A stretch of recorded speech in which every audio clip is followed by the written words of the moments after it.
Hey VC, what's going on? Jake Bell 505 here.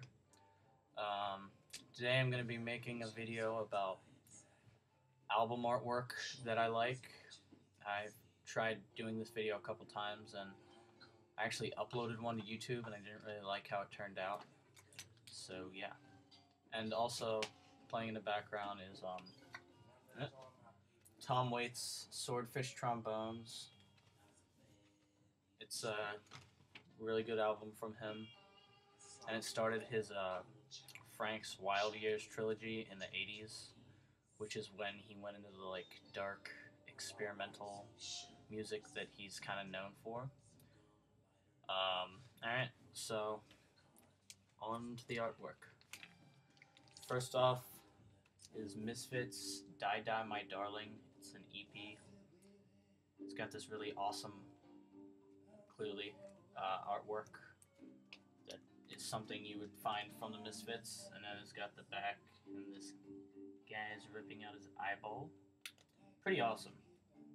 I kind of bought it based off the artwork because there's only like 3 songs, but it's worth it. The next I almost bought solely for the artwork. It's a band called the album Infected, and I was in the record store and I had a good amount of money and I saw this and I was like, hey, that's really cool looking. And I had no idea what kind of music it was, and I had never heard of the. And so I listened to it, and I thought it was gonna be like metal or hardcore, but it ended up being like post-punk, new wave stuff, kind of like Talking Heads. So yeah, it was kind of surprising, and it's not a bad album actually. And I only got it for like $8, so it was worth it. Um, Next up is Tom Waits' Heart of a Saturday Night. It's got this really nice painting of Tom Waits on the front, showing off, I guess, like his persona in the early to late 70s. Um, yeah, and its art direction is actually by a guy named Cal Schenkel, who did a lot of the artwork for Frank Zappa. Got some cool pictures on the back of him. So yeah, that's pretty cool, and that's like a really good album too. I highly suggest it if you want to get into Tom Waits, because some of his stuff's a little like hard to get into at first. I had to listen to a lot of his stuff before I started listening to some of his more like gritty edge. I wouldn't say edgy, but like heavier stuff. I don't know if that's the right. Whatever. Next is a pretty popular album. Love 'em or hate 'em, Captain Beefheart, Trout Mask Replica, and this cover's just awesome. Um, Even if you don't like his music, it's a pretty cool cover. And actually, Cal Schenkel, the guy that designed the Tom Waits album I just showed you guys, also took the picture and did the art design, the art direction for this album too.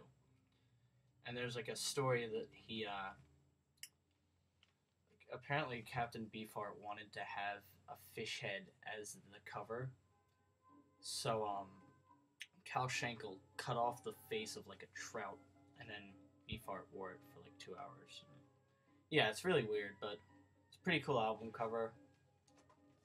The back is just kind of strange, like all the music and anything Captain Beefheart was ever involved with.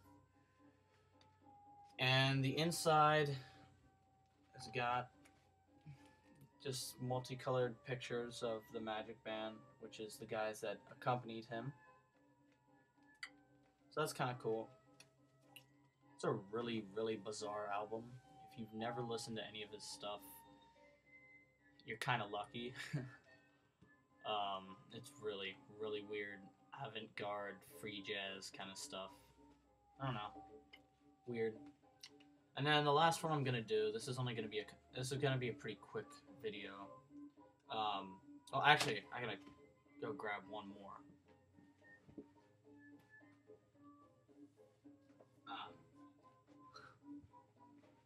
The last two I'm going to do is I'll do this one first. You guys have probably all heard this album before. King Crimson in the Court of the Crimson King. It's a great early progressive rock album. They're one of the first prog rock bands, and this album's like really important for it. But the art is just amazing. You open it up, and he's got a really long side of the face. And then, yeah, it's a really good album. But inside, we've got this trippy looking moon grandfather thing. I don't really know. But yeah, it's a really nice album, especially from the artwork perspective. And last album I'm going to show you guys.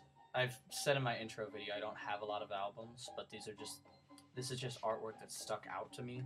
Last album I'm going to show you guys is Neutral Milk Hotel, In the Aeroplane Over the Sea. And yeah, it's actually I really enjoy this album. It gets a lot of crap and it's kind of infamous on the internet, but it is a pretty good album. It's sort of overrated, but it's good. It's got this awesome artwork, which is I think is based off of like a postcard from like the 1800s or something.